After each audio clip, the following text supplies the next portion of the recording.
Oi, pessoal, tudo bom? Meu nome é Nicolas, eu sou professor do ENA de Biologia 2 e hoje a gente vai continuar com a aula de Conhecendo os Poríferos e Quinidários. Hoje a gente vai começar a parte 2, que é voltada somente aos quinidários, ou também chamados de selenterados, certo? Esse é meu roteiro norteador. Nós vamos falar um pouquinho sobre os quinidários, sua composição celular e formas corporais, seguido dos mecanismos de reprodução deste filo, a classificação destes e a importância ecofisiológica. Bom, os selenterados, eles são os primeiros representantes do sub-reino Eumetazoa. Lembrem-se, o filo Porífera, eles são os principais e os primeiros representantes do sub-reino Parazoa, que é a divisão primária do reino Animalia ou do reino Metazoa em Parazoa, que são os poríferos, e Eumetazoa, que são dos quinidários até os cordados, certo? Eles são quase que exclusivamente marinhos, porém tendo alguns representantes tursícolas. E eles são indivíduos bentônicos, pelágicos e pleustônicos. Mas, pensando assim, o que raio de nome é esse, né? Então, lembrem-se, indivíduos bentônicos são aqueles indivíduos que nem os poríferos, que são os representantes que eles vivem harmonicamente com o substrato marinho. Por exemplo, os poríferos, eles estão de encontro, na verdade, eles estão fixados, né, no substrato marinho.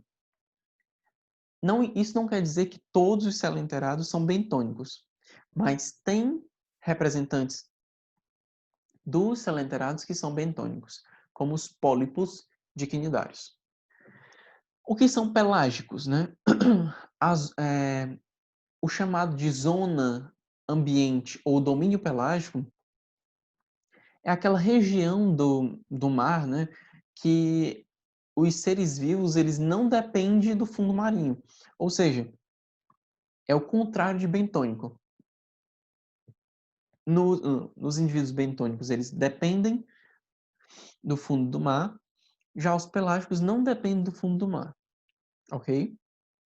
Que são, por exemplo, as medusas, os medusoides dos selenterados.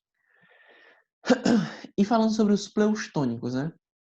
Acho que esse é o pior nome de se lembrar, mas os pleustônicos são aqueles representantes que eles boiam, né? Por exemplo, a caravela do mar, né? Eu vou botar aqui o apontador laser.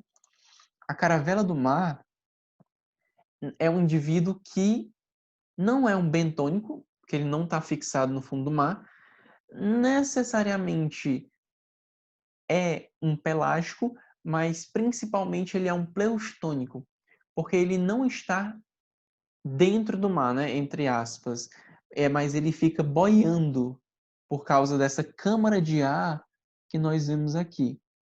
O que é quase que criminoso quando as pessoas que estão passeando na praia furam essa câmara de ar, porque o animal assim vai ficar fadado a morrer na praia. E isso não é interessante, não é legal, não é sadio, né, digamos assim. Porque você vai estar matando esse animal, tirando a possibilidade dele de voltar ao mar. Mas enfim, os eumetazoas, na verdade os selenterados, eles apresentam tecidos verdadeiros, porém este filo em específico, o filo dos selenterados, só apresentam dois folhetos embrionários, ou seja, eles são diblásticos ou diploblásticos, como assim preferir. Somente tendo ectoderme, que vai gerar a epiderme, e a endoderme, que vai gerar a gastroderme, certo? Tendo essa outra apresentação, nós vemos que os selenterados eles apresentam simetria radial, né? Então nós vamos cortar assim, assim, assim e assim, parecendo um asterisco. E aí todos esses lados eles vão ser iguais um ao outro.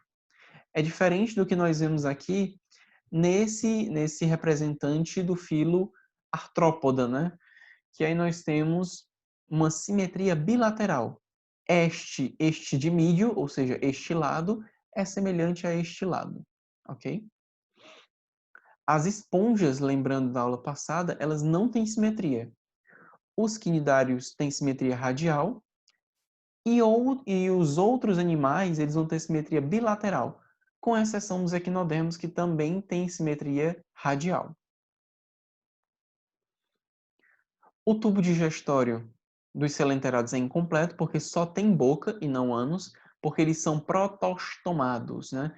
Primeiro aparece a boca, mas não aparece o ânus, porque só tem a boca, né? Então, ele vai aparecer boca, não vai aparecer ânus. E os deuterostomados vão aparecer ânus primeiro e depois a boca. É meio que uma necessidade biológica, digamos assim, que se houver um ânus primeiro, você vai ter que formar a boca. Mas se formar uma boca, você não necessariamente vai ter que ter um ânus. No caso dos protostomados, né? Bom, há uma presença, falando sobre a composição celular e as formas corporais, há uma presença dessas redes de células nervosas e sensoriais. Esses animais, né, os coelenterados ou quinidários, vão ser os primeiros do reino Animalia a terem um sistema nervoso, né? Eles vão ter células nervosas formadas em rede. E esse impulso nervoso ele vai ser bidirecional, ou seja, vai da ponta para o centro e do centro para a ponta, né? Basicamente assim, o estímulo ele é recebido do meio externo e vai para a região central, né, digamos assim, e ele parte da região central e vai para, digamos assim, para a intersecção entre o meio externo e o meio interno, no caso, as pontas, né, mais ou menos assim falando. Há uma ausência de sistema circulatório, excretor e respiratório. Tudo ainda é por difusão simples, como é também para os poríferos. E a estrutura, nós temos um ectoderma, que é um epiderme com células mioepiteliais e os quinidócitos. Lembrando, quinidócitos são as células típicas dos quinidários. São as células urticantes, que são exclusivas desse grupo. Nós temos a mesogleia, que é essa parte aqui meio marrom que você está vendo nessa figura, nos pólipos, né, nos seres polipoides, e essa parte aqui meio também marrom nos seres medusoides. E a endoderma, que é a gastroderma com digestão extra e intra. A digestão ela inicia extracelular e finaliza intracelular.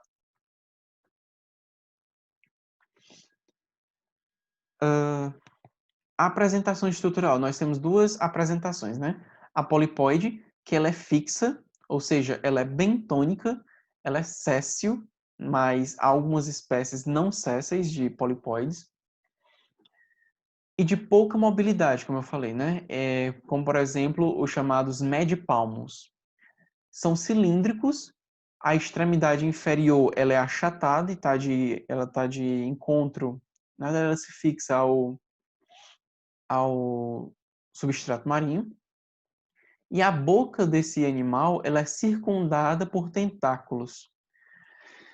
Tem uma cavidade gastrovascular e ela pode ser ou isolada ou viver em colônias, formando aí os corais. E nós temos a forma medusoide, que é o corpo em guarda-chuva, né? Ela se movimenta principalmente por jatopropulsão, né? E a face superior ela é convexa e a inferior é côncava. Também a boca vai estar circundada de tentáculos e vai ter uma cavidade gastrovascular. Mecanismos de reprodução. Bom, nós temos um mecanismo de reprodução assexuada por brotamento. Aqui nós temos uma hidra adulta. Vai nascer um broto.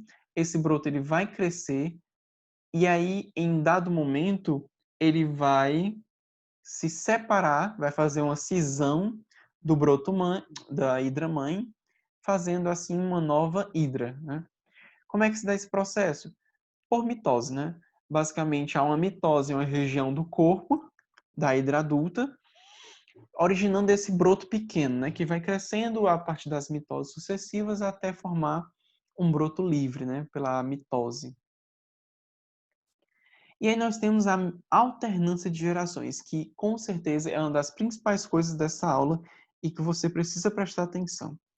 A alternância de gerações é uma mistura entre a reprodução assexuada por estrobilização, ou seja, uma reprodução assexuada, e a reprodução sexuada. Como é que se dá isso? Basicamente por essa figura. Você precisa entender essa figura plenamente, né? Nós temos uma fase sexuada e uma fase assexuada. Essa fase assexuada é feita por pólipos jovens e essa... Sim, desculpem o corte do áudio. Bom, nós temos... Você precisa decorar essa... Você precisa aprender essa apresentação, né, que é a alternância de gerações. Nós temos uma fase assexuada, representada pelos pólipos, pelos seres polipóides. E nós temos uma fase sexuada, que é representada pelos seres medusóides. Então, assexuada é polipóide e sexuada é medusóide. Como é que se dá essa reprodução assexuada por estrobilização? Bom, nós temos aqui um pólipo jovem. Esse pólipo jovem ele vai crescendo por sucessivas mitoses. Ele é um ser, esse ser, né? Esse pólipo é um ser 2N. E aí, em dado momento, ele vai crescer, crescer, crescer e vai haver uma fragmentação como eu posso falar? Dos seus estróbilos, né? E esses estróbilos são chamados, essa fragmentação é chamada de estrobilização. A estrobilização é quando um quinidário se divide em éfiras, que são essas medusas jovens, né? As éfiras, elas vão formar novas medusas, vão formar novos seres. Então, uma estrobilização vai originar éfiras. E as éfiras vão se transformar em medusas adultas, né? E aí nós temos medusas dioicas, nesse caso aqui, uma medusa macho, uma medusa fêmea, também são representantes 2N, e aí eles vão liberar, na verdade, a medusa macho vai liberar o seu gameta masculino, e esse gameta masculino vai nadar até uma medusa fêmea, onde vai encontrar com um gameta feminino e vai haver uma fecundação interna. Lembrando, esses gametas são feitos por meiose, né? E aí eles são de valor N. Porém, com a fecundação, N mais N, 2N. Nós vamos ter uma célula ovo, um zigoto, 2N, e essa larva representante, ela... Perdão. Essa larva representante, ela vai se chamar larva plânula. Essa larva plânula, que é uma larva 2N, ela vai de encontro a um substrato e quando as condições forem favoráveis, por desenvolvimento indireto, ela vai dar origem a um novo pólipo, que assim vai fazer todo o ciclo, vai reproduzir todo o ciclo de novo. Então, coisas que são importantes. A fecundação é interna, o nome da larva é plânula e o desenvolvimento é indireto. Lembrando, tem muitas questões de vestibular que elas vão fazer essa pegadinha com o nome da larva dos quinidários ou dos selenterados com o nome da larva dos poríferos. O nome da larva dos poríferos se chama anfiblástula e o nome da larva dos quinidários se chama plânula. Lembrem disso.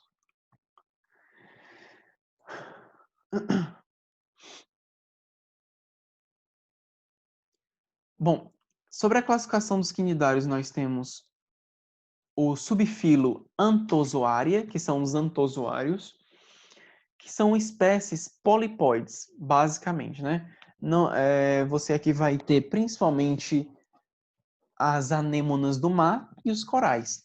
E os corais, os recifes de corais, são aglomerados de pólipos de selenterados ou pólipos de quinidários.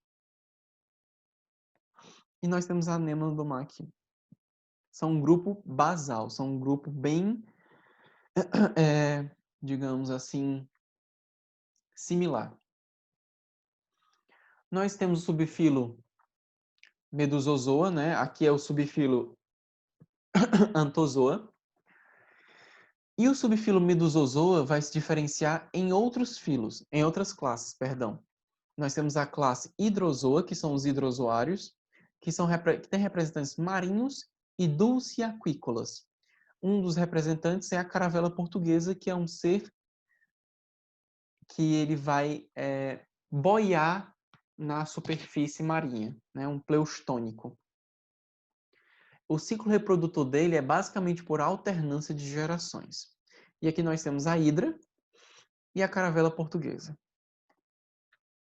Nós temos também a classe do subfilo Medusozoa, nós temos a classe Sifozoa, os sifozoários. São exclusivamente marinhos, o ciclo reprodutor deles é por alternância de gerações também, e os exemplares nós temos a Cyanea capillata, né, que nós temos aqui essa foto desse representante ao lado.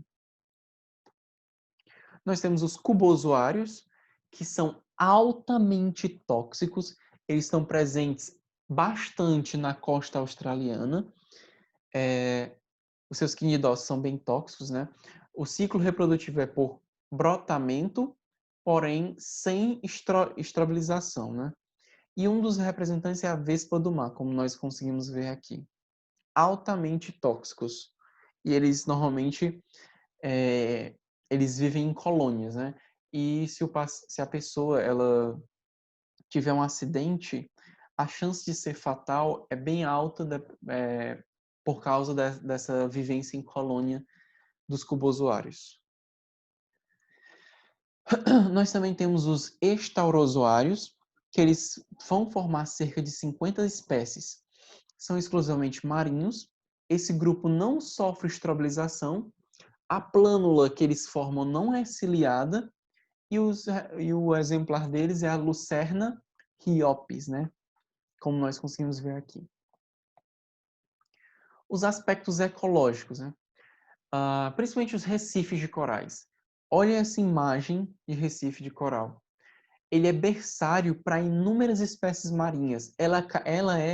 Ele faz parte, na verdade, da cadeia alimentar de muitas espécies. Ela serve de abrigo, de inquilinismo, de mutualismo para inúmeras espécies. E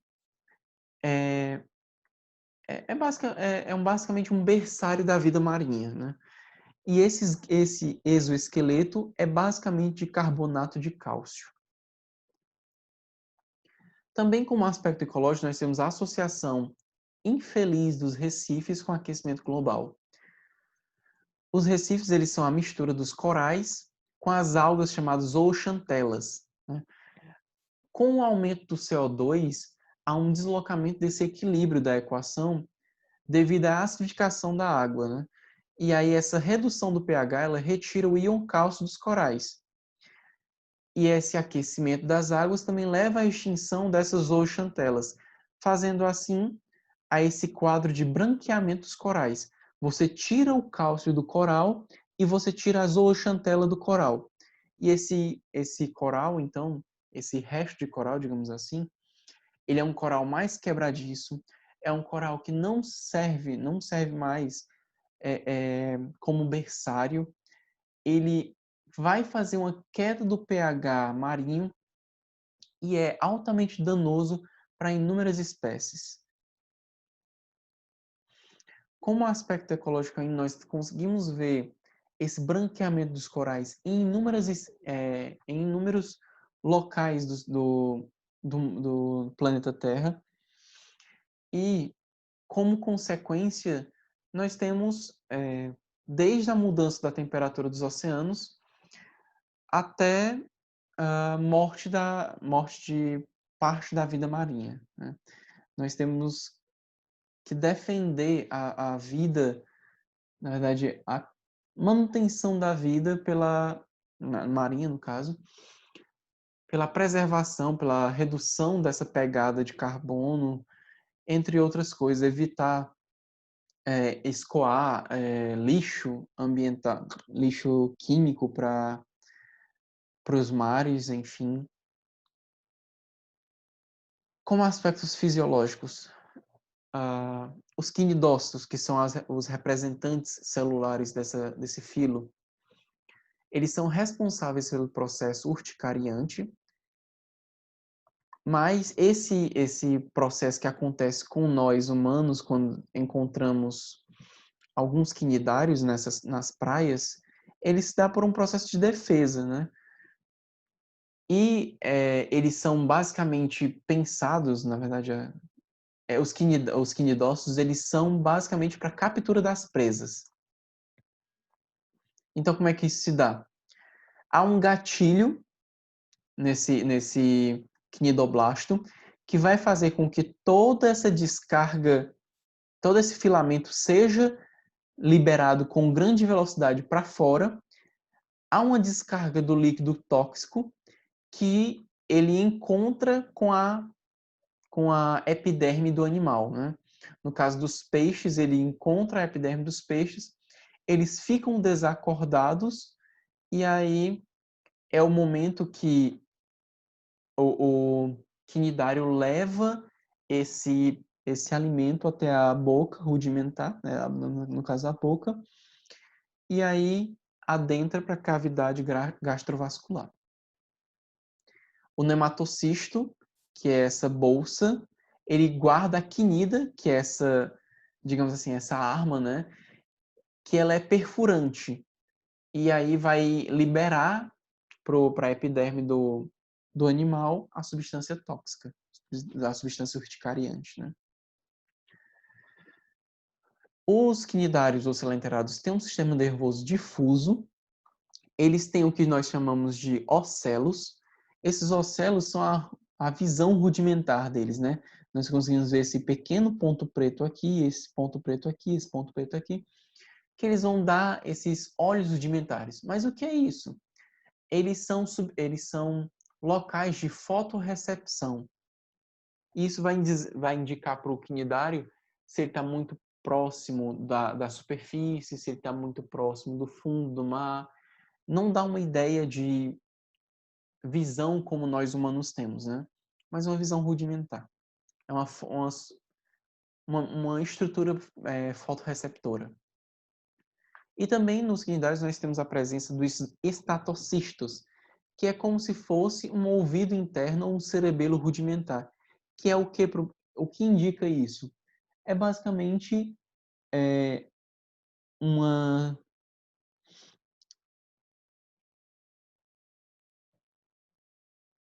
um mecanismo, na verdade, ele representa um mecanismo para saber se o selenterado, se o quinidário, como é que ele está em relação ao ambiente externo, né? Se ele está subindo, se ele está descendo, se ele está oblíquo, se ele está reto. E isso vai indicar para ele um senso de equilíbrio. E aqui nós conseguimos ver os estatocistos, né? Com estatolito ao centro. Então, pessoal, é isso. Essa foi a nossa aula 8.2, 8 parte 2, que nós falamos sobre os quinidários. Vou liberar, então, o TC de Biologia 2, número 8, totalmente. Nós temos atividades propostas nas páginas 237 a 239.